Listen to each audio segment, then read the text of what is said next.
Nature के पास में पानी अपना एक बहुत ही बेहतरीन कटर है। यदि आप पानी का बिहेवियर देखोगे तो पहाड़ों को, जमीन को, जो भी इसके सामने आए उसकी कटिंग कर देता है। तो इसी आइडिया को यूज में लेकर वाटर जेट कटर बनाए गए। जितने भी कटिंग के टूल है जैसे प्लाज्मा कटिंग, लेजर कटिंग, इन सब में से वाटर जेट कटर ही सबसे बेस्ट और फाइन कटर होते हैं। वाटर जेट कटर फिनिशिंग के साथ किसी भी मटेरियल जैसे फूड, मेटल, फोम, रबर को कट कर देते हैं। लेकिन इसके पीछे की जो कॉम्प्लेक्स इंजीनियरिंग है उसको हम आसान लैंग्वेज में समझते हैं। आप जो वाटर जेट कटर मशीन देख रहे हो ये 95,000 psi का प्रेशर जनरेट करती है, जो किसी भी स्ट्रॉन्ग ऑब्जेक्ट जैसे स्टील, आयरन को बहुत आसानी से कट कर देती है। मशीन में यहाँ पर जो आप टैंक देख रहे हो इसमें वाटर स्टोर रहता है कटिंग करने के बाद। अब इस जेट के पास में इतनी पावर होती है कि यह इस टैंक के सरफेस को भी कट कर सकता है, इसलिए टैंक का सरफेस AR स्टील प्लेट का बना होता है। मशीन के अंदर पानी को कंप्रेस करने से पहले इसको फिल्टर किया जाता है, जो पानी में अवेलेबल इम्प्योरिटीज को हटा देता है, क्योंकि यदि पानी में इम्प्योरिटीज हुई तो वाटर जेट से साउंड की स्पीड से पानी ट्रेवल करता है और इतनी हाई स्पीड में इम्प्योरिटीज की वजह से फ्रिक्शन क्रिएट होगा और नोजल जल्दी डैमेज हो जाएगा। फ्रेश वाटर को एक टैंक में स्टोर कर लिया जाता है। यहाँ से पानी जाता है इंटेंसिफायर पंप के पास में। यह पंप ही वह डिवाइस है जो पानी के प्रेशर को एक्सट्रीमली हाई लेवल पर बढ़ा देता है। यह पंप ऑयल से ऑपरेट करता है और पानी को कंप्रेस करता है। पंप के अंदर एक पिस्टन लगा रहता है। इस पिस्टन के दोनों साइड में सिरेमिक प्लंजर लगा रहता है।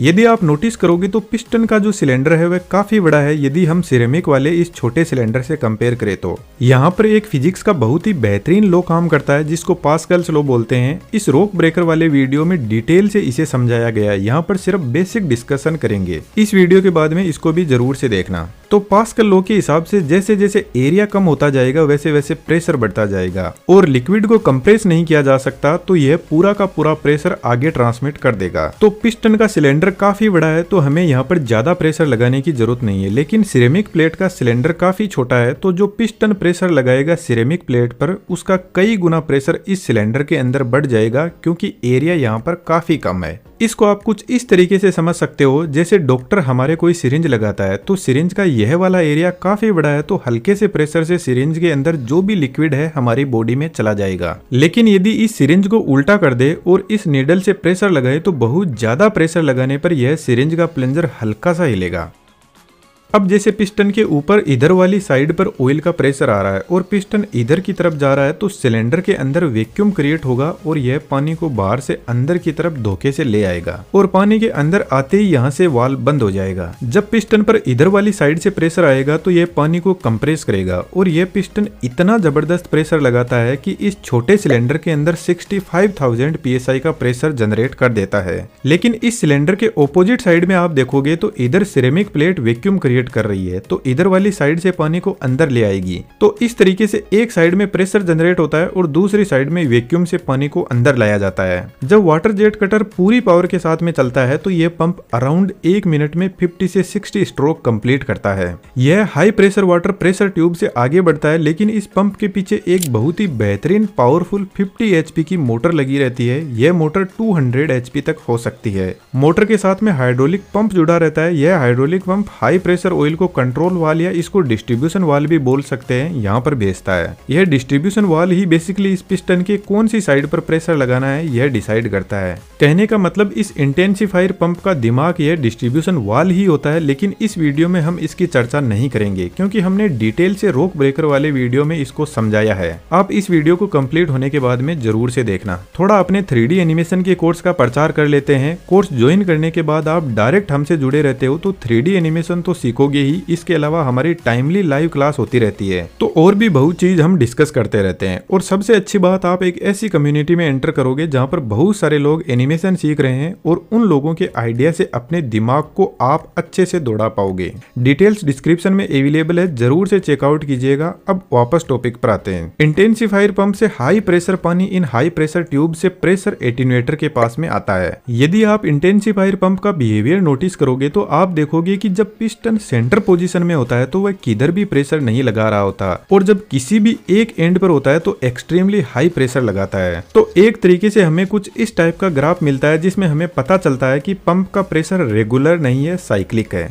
तो तो एटीन्यूएटर यहाँ पर इस प्रेशर को रेगुलर करता है और पंप से मिल रहे प्रेशर को इंक्रीज भी करता है। बेसिकली यह एक सिलेंडर होता है जो पंप से आ रहे प्रेशर को अपने अंदर स्टोर करता रहता है और प्रेशर को इंक्रीज करता रहता है। इसको थोड़ा सिंपल करें तो जैसे एयर कंप्रेसर में इस टैंक के अंदर हाई प्रेशर से एयर भरी रहती है और जब हम गाड़ी में हवा फिल करते हैं तो एक कांस्टेंट प्रेशर से हवा टायर में जाती है, लेकिन पिस्टन तो यहाँ पर जब ऊपर जाता है तभी हाई प्रेशर जनरेट करता है। तो बेसिकली यह सिलेंडर यहाँ पर पिस्टन की साइक्लिक एयर प्रेशर को एक कांस्टेंट प्रेशर में बदल देता है। एटीन्यूएटर से हाई प्रेशर वाटर जेट के नोजल के पास में जाता है। अब थोड़ा आप दिमाग लगाओ कि पीछे अभी तक जितने भी इक्विपमेंट देखे हैं वह जबरदस्त हाई प्रेशर भेज रहे हैं इस नोजल पर। तो हम इस नोजल में ऐसा कौन सा मेटल यूज में ले जो इतने हाई प्रेशर को सहन कर सके, क्योंकि वाटर का इतना हाई प्रेशर आयरन स्टील को तो काट रहा है, तो फिर लोहा स्टील तो यहाँ पर काम में ले नहीं सकते। तो यहाँ पर नोजल के अंदर सफायर स्टोन को काम में लिया जाता है और यह एक डायमंड होता है जो मशीन का सबसे कॉस्टली आइटम है। और इस डायमंड के अंदर एक ओरिफाइस होता है। इसकी डिजाइन कुछ इस टाइप की होती है कि पानी जब इसमें एंटर होता है तो उसका एरिया बड़ा होता है और इसके ओरिफाइस का एरिया काफी छोटा हो जाता है। तो जब इससे पानी बाहर निकलता है तो पानी का प्रेशर भी बढ़ जाता है और स्पीड भी। जब इस डायमंड से पानी बाहर निकलेगा तो इसकी स्पीड 900 मीटर पर सेकेंड होगी, जो लगभग साउंड की स्पीड के बराबर है। लेकिन अभी भी इस पानी को डायरेक्ट वर्किंग पीस पर नहीं छोड़ा जाता। यह हाई प्रेशर पानी यहाँ पर आगे से निकलकर मिक्सिंग चेंबर में जाता है। मिक्सिंग चेंबर का यूज जनरली तब किया जाता है जब हम बहुत ही स्ट्रॉन्ग मेटल को काटना हो, जैसे कि स्टील या लोहे का कोई मोटा पीस। बेसिकली इस चेंबर के अंदर पानी को एक एब्रेसिव मटेरियल के साथ मिक्स किया जाता है। एब्रेसिव मटेरियल एक गार्नेट होता है। तो जब पानी और एब्रेसिव मटेरियल मिक्सिंग में मेटल से स्ट्राइक करेगा तो यह थोड़ा ज्यादा फ्रिक्शन क्रिएट करेगा, जिससे मेटल आसानी से कट हो जाएगा। बेसिकली यह गार्नेट एक अलग टाइप की मिट्टी ही होता है। मिक्सिंग चेंबर के अंदर एक बहुत ही जबरदस्त फिजिक्स का लो वेंचुरी इफेक्ट को काम में लिया जाता है।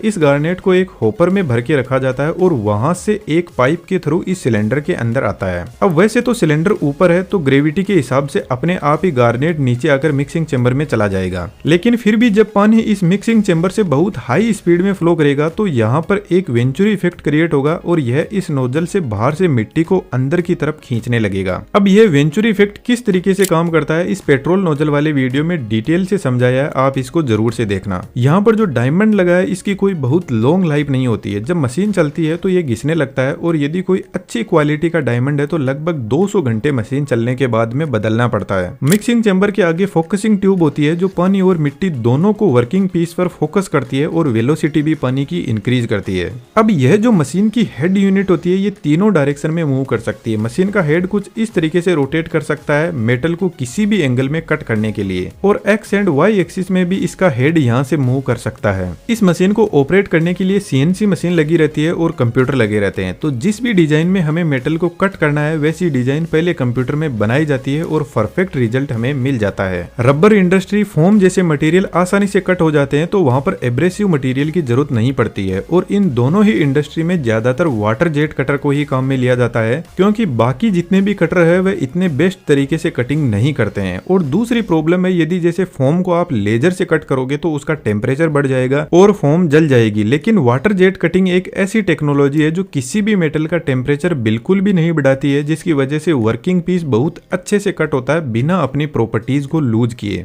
मार्बल इंडस्ट्री में मार्बल को कट करने के लिए water jet cutter first choice है। यह स्टोन को इतना स्मूथली कट करता है, इसकी जो एज होती है वह ऑलमोस्ट परफेक्ट होती है। इसकी कटिंग क्वालिटी Q1 से Q5 की स्केल पर मेजर किया जाता है। Q1 कटिंग में आप देख सकते हो कटिंग होने के बाद पीस थोड़ा इस तरीके से दिखाई देता है, लेकिन Q5 पर पीस कट होने के बाद एकदम साफ और शानदार होता है। लेकिन मशीन को ऐसे पीस कट करने में थोड़ा टाइम लगता है। अब वाटर जेट कटर को बहुत मजबूती से बनाया जाता है क्योंकि बहुत ज्यादा हाई प्रेशर है और कहीं से भी कोई लीकेज हो गया तो पानी का प्रेशर बहुत नुकसान कर सकता है, और इसमें डायमंड भी लगा रहता है तो इसकी कॉस्ट बहुत ज्यादा बढ़ जाती है। जब मशीन किसी स्ट्रॉन्ग मेटल को काटती है तो इसमें 1 मिनट में लगभग आधा केजी गार्नेट मटेरियल चला जाता है। तो गार्नेट मटेरियल कोई बहुत सस्ती चीज नहीं है, इसका भी रेगुलर रनिंग कॉस्ट आती रहती है। लेकिन जब फाइन कटिंग की बात आती है तो water jet cutter one of the best choice है। वीडियो में देखा हुआ एनिमेशन आप सीखना चाहते हो तो हमारे बेहतरीन एनिमेशन के कोर्स को ज्वाइन कर सकते हो, और भी ऐसे इंटरेस्टिंग वीडियो आप चैनल पर विजिट करके देख सकते हो। आपका